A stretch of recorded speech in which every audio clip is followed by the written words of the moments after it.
Kinabukasan, lihim na umalis si Shera sa ospital. Dala ang kanyang nangihinang katawan.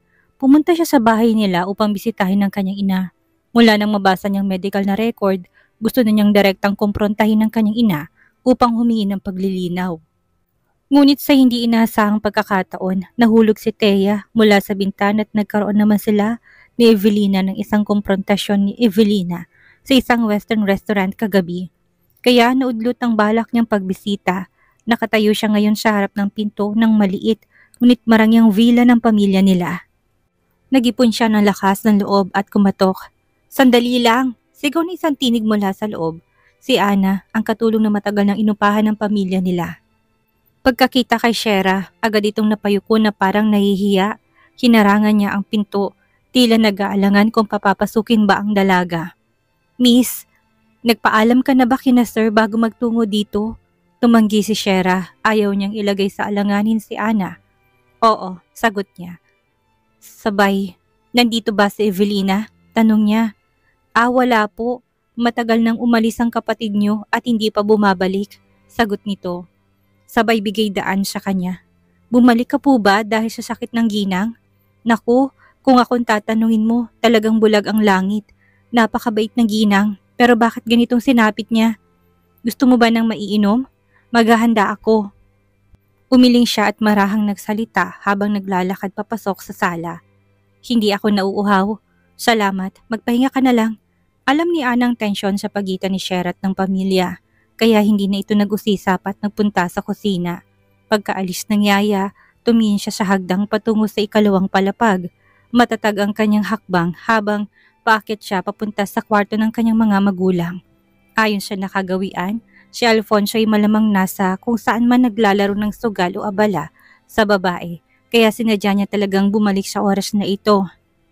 Bagamat malamig at walang puso ang inaya kahit nung huli nilang pagkikita sa lumang bahay ng mga Bustamante, mas pinili niyang harapin ito ng mag-isa kaysa makasama pa ang kanyang ama.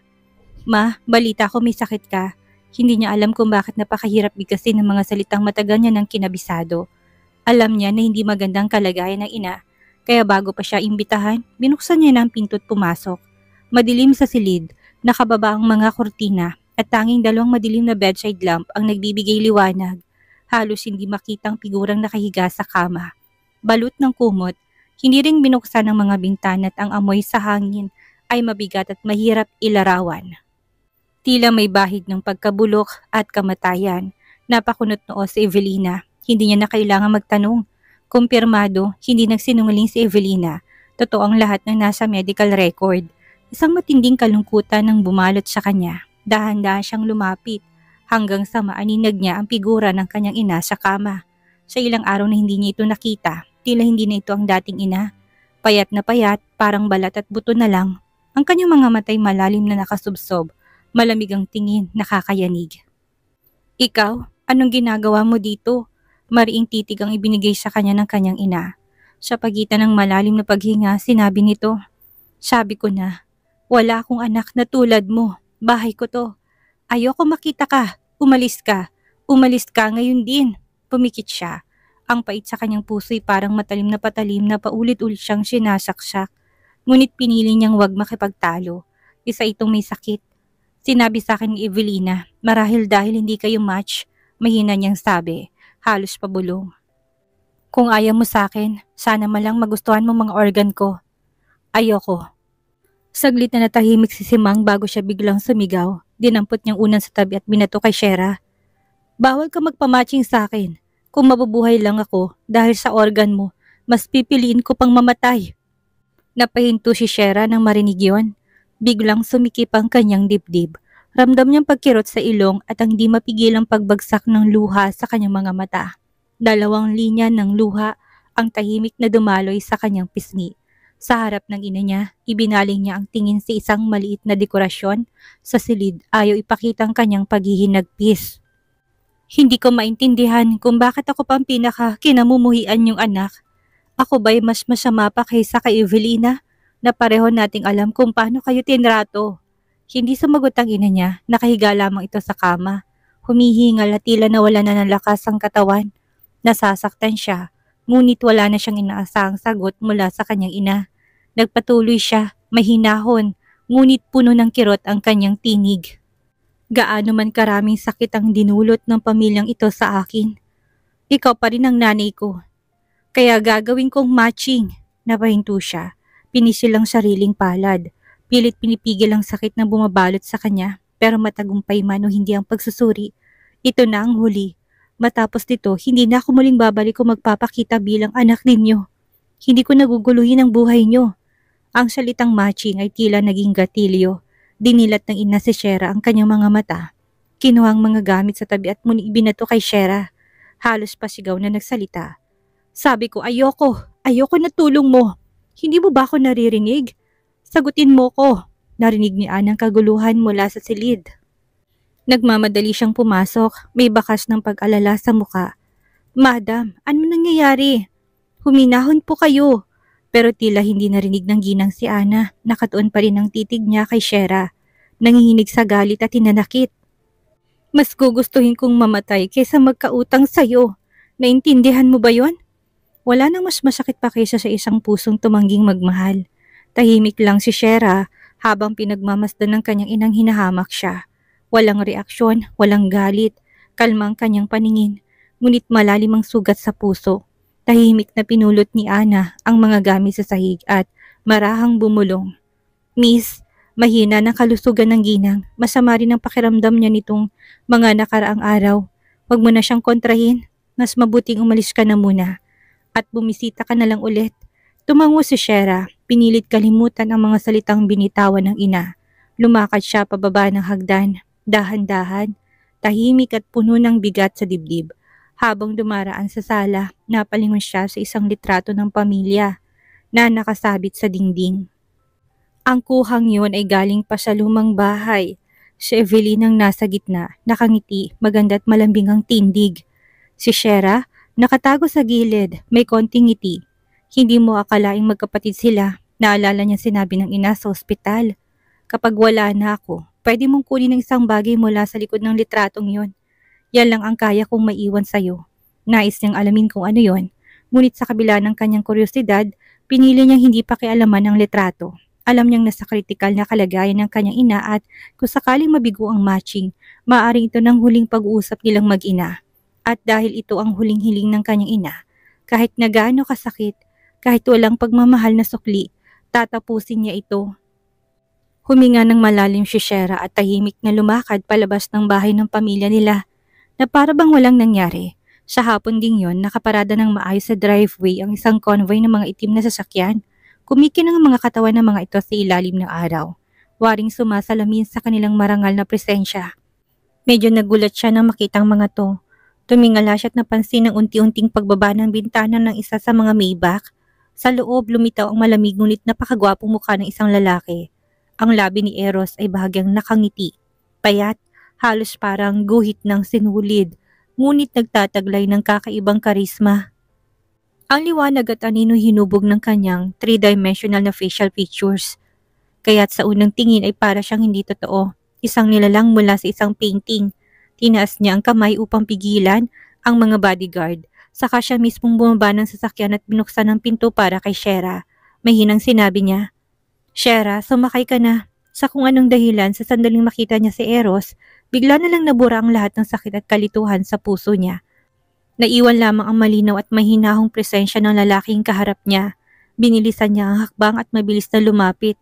Habang yumuyuko siya upang pumasok sa sakyan, palihim at padalos-dalos niyang pinunasan ng mga luha sa gilid ng kanyang mga mata. Nang makasigurong maayos na siya sa loob, maingat siyang nagsalita. Tito, paano mo nalaman na nandito ako? Iniwan na emergency contact mo ang number ko sa ospital. Sagot ni Eros sa kanya. Umupo ito sa tabi niya. Hindi masyadong malapit ngunit sapat para madama ang kanyang presensya. Tinitigan niya si Shera sa pamamagitan ng mapanuring mga mata. Kaya kung sakaling tumakas ka sa ospital, ako ang unang makakaalam. Lalo na kung umiiyak ka. Hindi, tinalikuran ni Shera ang tingin nito at natural na tinig ang kanyang sinagot.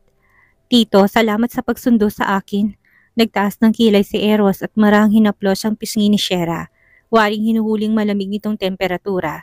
Ramdamang lamig sa kanyang mga daliri. Kumunot ang noon ni Eros at may bahid ng pag-alala sa kanyang tinig. Hindi ka pa rin sumasagot. Mahirap ang kalagayan ni Mama, alam kong magagalit siya. Pero minaliit kong kakayahan kong tiisin ang lahat.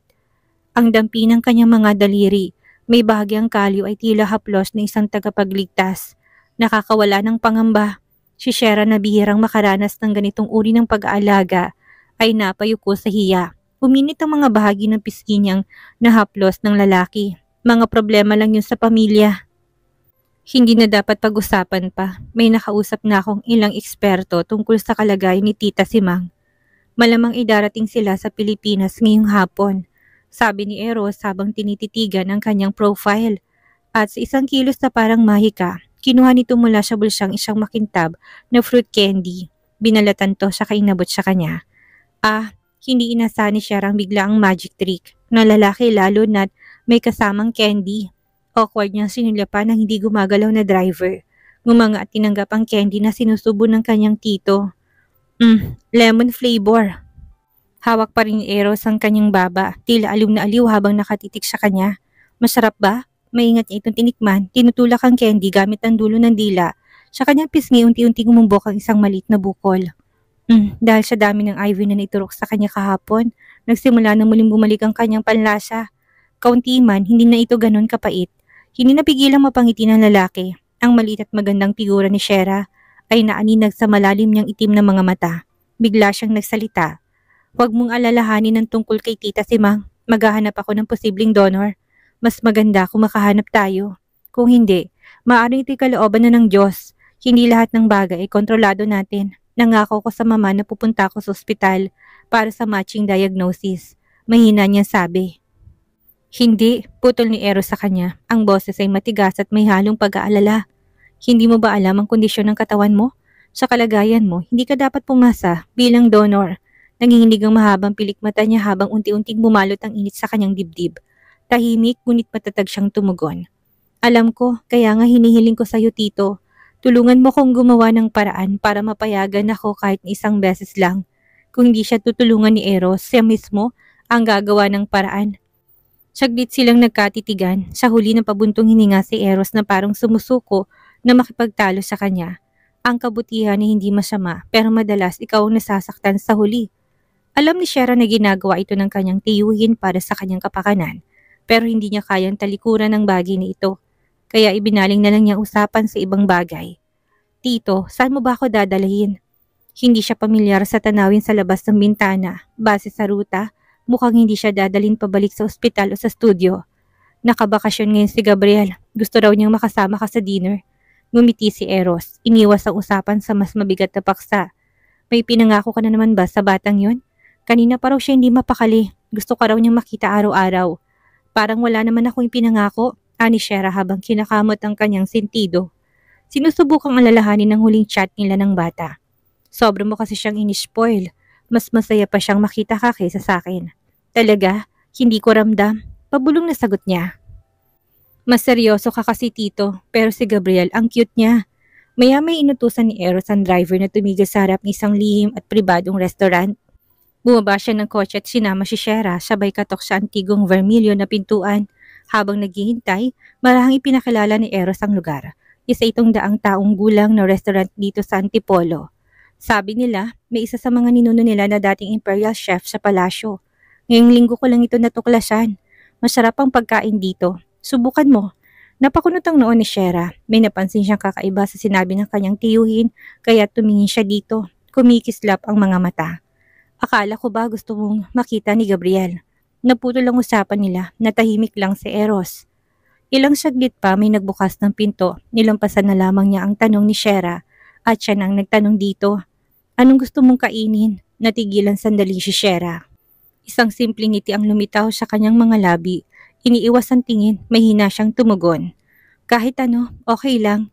Hindi man niya iniisip na may special na damdamin sa kanya si Eros, malinaw na may malasakit to. At para sa kanya, sapat na yon. Sa panahong iniwan siya ng halos lahat ng mahal niya sa buhay, ang ganitong klase ng pag-alaga ay mahalaga at tunay na nakakaantig. Tara na po, naghihintay na po siyang master sa private room. Sumunod po kayo sa akin. Ang waitress ay nakaayos isang makalumang kasuotan na kumikislap sa liwanag at habang winawalis ang nalalagas na dahon sa looban, tila bumuo na isang payapang tagpo. Isa itong daang taong kasaysayan ng kasinangan. at katahimikan, parang pinapakita sa kanila ng paligid na magandang tradisyon noong unang panahon. Tahimik na sumunod si Shera kay Eros. Sa kanyang pagtataka, ang maliit na restaurant na to pala ay may mas malawak na mundo sa likod ng payak nitong signboard. Ilang saglit pa, narating nilang isang silid, bumukas ang pintuang inukita ng masyelang disenyo. Sa loob nandun si Leila at Gabriel, nagtatawanan at masayang nag-uusap. Ang eksena ay puno ng init at kasiyahan, parang tagpo ni isang mag-ina. Kasabay nito, bahagyang kumunot ang noo ni Eros. Sa mesa ay tinaas ni Leila ang kanyang tingin na may ngiti sa labi. Bahagyang lumaki ang kanyang mga mata nang makita niya si Shera. Halatang gulat na gulat siya sa biglaang pagdating nito. Hindi rin inaasahan ni Shera ang presensya ng babae sa lugar na yon. Ngumiti siya ng mapait, may halong konting pag-aalangan. Miss Cruz, malapit na kami magdiborsyo ni Douglas. Hindi mo na kailangang banggitin pang titulong yang madam sa akin. Mula nang huling insidente sa bar, ang saloobin ni Shera kay Leila Cruz ay iwasan ito hanggat maarit umiwas sa anumang pakikipag-ugnayan sa babaeng ito. May masama itong balak at ramdam na ramdam niya yon sa kanyang sarili. Marahil ay nahinuhan na ni Leila na hindi siya gusto ni Shera. Napaawang ang kanyang labi, ngunit piniling wag na lamang magsalita. Shera, masayang sumigaw si Gabriel. Agad na iniwan si Leila, tumakbo kay Shera. Hinawakan niyang kamay nito tinila papunta sa screen upang ipakita ang mga goldfish na palutang-lutang sa sulok ng kahon. Nang mawala sa paningin hininga, Shera at ang batay muling tumingin si Eros kay Leila at malamig na nagtanong, "Bakit ka nandito?" "Eros, miss na kita." Umiwas si Leila sa tanong at lumapit kay Eros. Malumani at bukas palad ang kilos niya. Habang ang mga matay naglalaman ng pananabik at bighati, "Ang tagal na kitang hindi nakikita, kung hindi pa kita nakasabay ng binisita ko si Miss Shera. Hindi ko alam kung kailan pa tayo muling magkikita." Tila may iniisip si Eros, tinaas niyang kamay at tinaplos ang kanyang kilay. Walang pinapakitang emosyon. "Tao ka na ngayon ni Kuya, wala akong magsasabi sa'yo. Pumayag ako na magtrabaho kay Antonio dahil gusto kong humanap ng pagkakataong makita ka. Wala talagang nangyari sa amin," ani Leila na halatang nababalisa. Mabilis na namuo ang luha sa kanyang mga mata at ang kanyang mapuputing daliri ay kumapit sa laylayan ng damit ni Eros. "Eros, nakikiusap ako sa'yo. Huwag kang magpakasal kay Marlene Arguelles, pwede ba? Minsan mo nang sinabi na ako ang pakakasalan mo. Nakalimutan mo na ba?" Habang pababa sina Shera at Gabriel mula sa screen, narinig ni Shera ang huling sinabi ni Leila. Ang taimtim na pakiusap nito kay Eros, wala siyang gaanong alam tungkol kay Leila. Ang alam lang niya, ito ay mula sa isang marangal na pamilya, may taglay na kagandahan at tila isang magiliw, ngunit matatag na babae. Hindi niya inakalang sa harap ng hindi matinag na presensya ng kanyang tito'y mapapakita to ng magiging clingy na tila isang batang babaeng nangangailangan ng yakap. Marahil ay maraming lalaki ang nahulog sa ganitong klase ng babae, ngunit ang kanyang tito tila hindi kabilang sa kanila. Tahimik na hinawakan ni Shera ang kamay ng bata na muling lalapit sa screen. Nilapit niyang hintuturo sa kanyang mga labi, senyas na wag gumawa ng ingay sa kamarang hinila si Gabriel. Pabalik para ituloy ang panunood sa mga goldfish. "Shera, halika tumorder ng pagkain." Sa paglitaw niya mula sa likod ng screen, walang pakialam na binawi ni Eros ang kanyang damit mula sa pagkakahawak ni Leila at pumili ng upuang mauupuan. Wala talagang idea si Shera kung gaano kasarap ang pagkain sa kainan na ito. Hindi lang dahil hindi pa rin bumabalik sa normal ang kanyang panlasa, mas dahil na rin sa paminsan-minsang pagsasalita ni Leila tungkol sa iba't ibang bagay sa ibang bansa at ang paulit-ulit na pagsulyap kay Eros. Ang pamilyar at madaling mabasang mga kilos ay nagsilbing paalala. Malinaw na may pinagsamahan ng dalawang ito.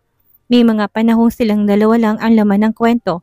Pagkatapos ng hapunan, sinabi ni Shera na masama ang kanyang pakiramdam at tiniling na ipahatid na lang siya ni Eros sa driver patungo sa ospital. Tinanggihan niya ang personal na paghatid ng lalaki. "Uy, gusto ko rin sumama kay Shera." Nagatubili si Gabriel na palayain siya. Nakasimangot to habang nakikipag-deal sa kanyang daddy. "Malaki na ako, tamang-tamang manatili ako sa ospital para alagaan siya." Hindi nagkomento si Eros tungkol dito. Dahan-dahan siyang humigop ng tsaa. Kalmadong kilos na isang tahimik na pahiwatig na si Shera na bahalang humarap sa sitwasyon. Hawak niyang munting bata sa kanyang bisig habang may kirot sa dibdib. Saka may hinatong hinakayat. Malamig ang tingin ni Leila habang pinapanood ang tatlo. Ang magilong ng ngiti sa kanyang mga mata ay unti-unting napalitan ng lamig. Nabalitaan niya na noong nasa Pilipinas pa si Marlene, hindi niya talaga gusto si Shera at ganun din ang naramdaman niya ngayon. Oo, likas na mabait si Gabriel. Nagatubili man, hinalikan niya si Shera sa pisngi. Shera, kailangan mong gumaling kaagad. Sige, gagaling ako kaagad para sa'yo. Pagkatapos magpaalam kay Gabriel, huminto si Shera sa harap ni Eros. Mahina niyang sinabi, aalis na ako tito. Bahagyang nairita si Eros sa kakaibang pagtrato sa kanya. Ngunit nang mapansin niyang nakangiti pa rin si Leila, pinili niyang wag na lang pansinin ito. Bahagya siyang tumango. Sige, sabihan natin ang driver na magmaneho ng dahan-dahan pa uwi. Paglabas nila ng pribadong restaurant, naghihintay ng driver na makita niyang papalapit si Shera, agad at magalang nitong binuksan ang pinto ng kotse. Miss Shera, ingat po kayo. Baka mauntog ang ulo niyo. Nagpapasalamat siya at sumakay sa kotse. Nang makita niyang address sa board na paluwag ang kanyang paghinga, mukhang alam na ng halos lahat ng lumang bahayang tungkol sa pagpirma ni Douglas ng divorce agreement. Pagbalik niya sa ospital, tumambay na muna siya sa maliit na hardin sa paanan ng hagdan. Matapos ang ilang sandaling pag-iisip, naglakad na siya pabalik sa kanyang silid. Sa pasilyo, isang boses ang tumawag sa kanya.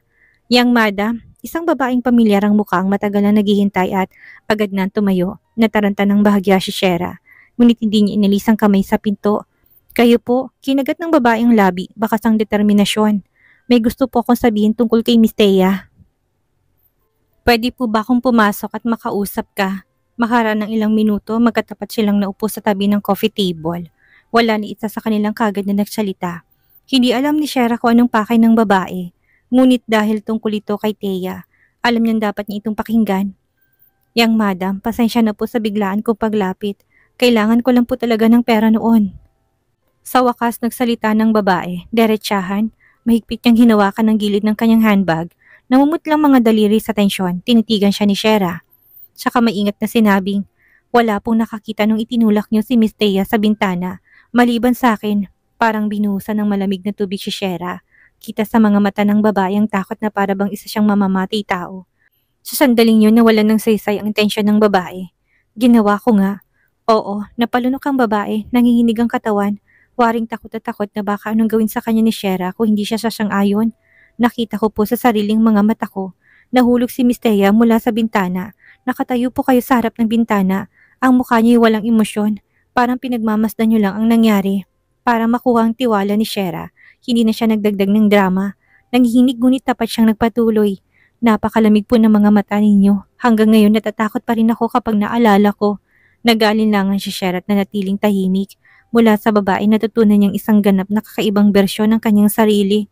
Bagamat magulo ang kanyang alaala, ayon sa paglalarawan ng kausap, nanatili siyang kalmado matapos niyang itulak si Thea sa bintana. Wala man lang emosyon na tila ba malamig ang mga matang nakamasid mula sa itaas. Lubhang salungat ito sa kanyang normal na ugali. Parang may ibang katauhang nagpapakita na para bang may split personality siya. Bago pa siya makapagtanong, may ingat siyang sinulyapan ng babae. Saka may pangambang nagsalita.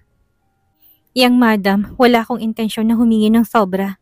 Malaki ang halaga ng pera sa akin pero maliit lang yan para sa inyo. Pag-isipan ninyo. Kahit pa hindi naman nanganganib ang buhay ni Miss Thea, nakipag-unay na sila sa mga pulis. Alam ng mga tao ang nangyari. Nang mabanggit kay Shera ang isang lugar na ayaw na niyang balikan kailanman, unti-unting lumamig ang kanyang tingin. Tahimik niyang hinarap ang babae at sa kalmadong tinig, walang bahid ng emosyon ay sinabing, paano ko malalaman kung totoo ang mga sinasabi mo o baka naman sinasadya mo lang akong i-blackmail? Yang madam, hindi niyo po ako pinaniniwalaan na mula ang pisngi ng babae. Hindi niya inasahan ng ganong katahimikan at kabadong reaksyon ni Shera. Lahat ng maingat niyang inihandang paliwanag ay tila walang silbi ngayon. Napabuntong hininga siya, nawala ng pag-asa. Nakita ko sa sarili kong mga mata. Yun ang totoo, may surveillance video sa garden. Laking gulat ko nung oras na yun. Tinitigan kita ng matagal. Mapapatunayan ng video sa lahat. Isipin mo sarili mo sa kanyang kalagayan. Kung siya ang nakakita kay Thea na bumagsak mula sa ikatlong palapag ng bahay noong mga oras na yun. Kung hindi siya tumingalat na saksihan na nakakagulat na tagpo, malamang wala ng ibang makakakita. Malamang naiiwasan ng lahat ang eksena at papadala na lamang si Thea sa ospital. Habang tila malalim ang iniisip ni Shera, mabilis pang nagdagdag ang babae. Ang dahilan kung bakit sa'yo ko unang lumapit ay dahil naging mabuti ka sa amin noon. Kung hindi sana kay Evelyn ako na lang ito dinala. Naniniwala ko na mas mataas ang presyong kaya niya ibigay kesa sa'yo, yang madam. Alam ng lahat, si Evelina sabik na sabik maging Madam Bustamante at hindi siya magdadalong isip ipagpalit ang impormasyon kapalit ng malaking halaga. Pasensya na, kailangan ko munang pag-isipan ng hiling mo.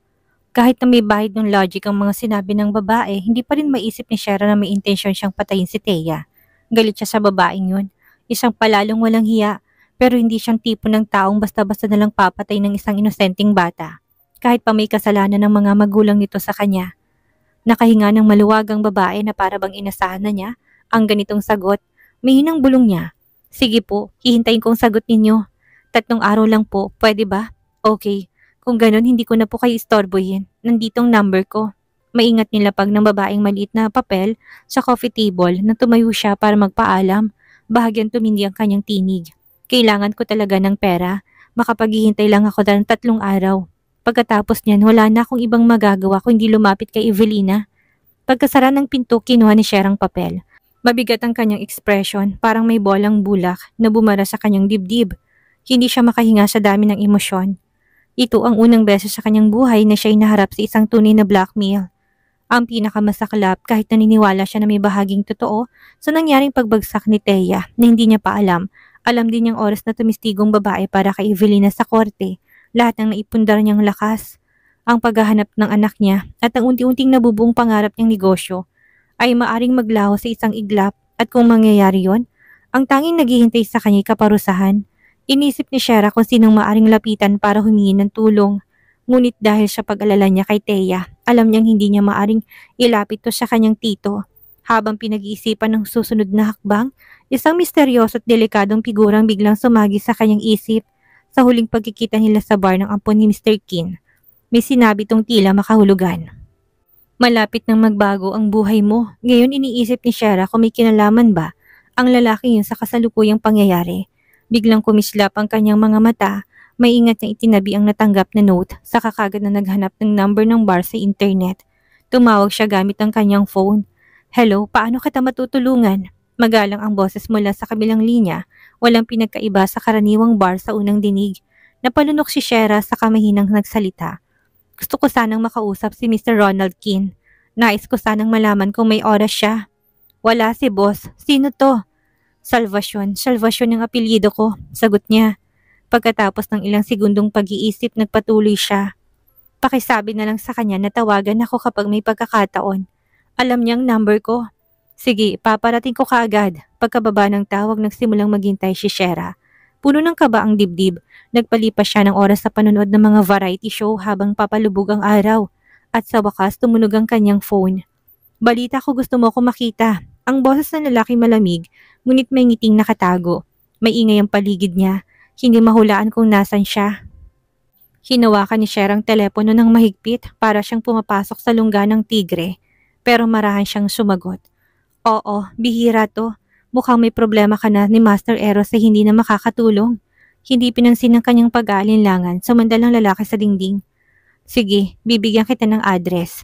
Kung makakarating ka doon sa loob ng 1 oras, bibigyan kita ng pagkakataong makipagkita sa akin. Pagkababa ng tawag, agad ipinadala ng lalaking address sa mensahe. Paglingon niya, natanaw niyang magandang babae sa kanyang tabi. Nakangiti siya ng walang pakialam.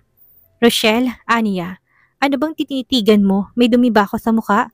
Malamig ang tingin sa kanya ni Rochelle. Ang kanyang mainit at kaakit-akit na presensya ay tumawag ng pansin, lalo na sa ilalim ng dim na liwanag ng bar. Maraming lalaking patagong sumusulyap sa kanya sa hindi kalayuan. Sa gitna ng maingay na paligid, may umatikabong laban sa ring. Brutal, kamao, laban sa laman. Ronald, bigas ni Rochelle, kung mawawala sa iyong pamilya Kin, maaari ka rin magkaroon ng ibang bagay. Pero bakit mo kailangang ipabang sarili mo para sa interes at makihalubilo sa isang babaeng walang alam? Babaeng walang alam? Kinusot ni Ronald ang mga mata sa kainilalang kilos at asal ni Shera.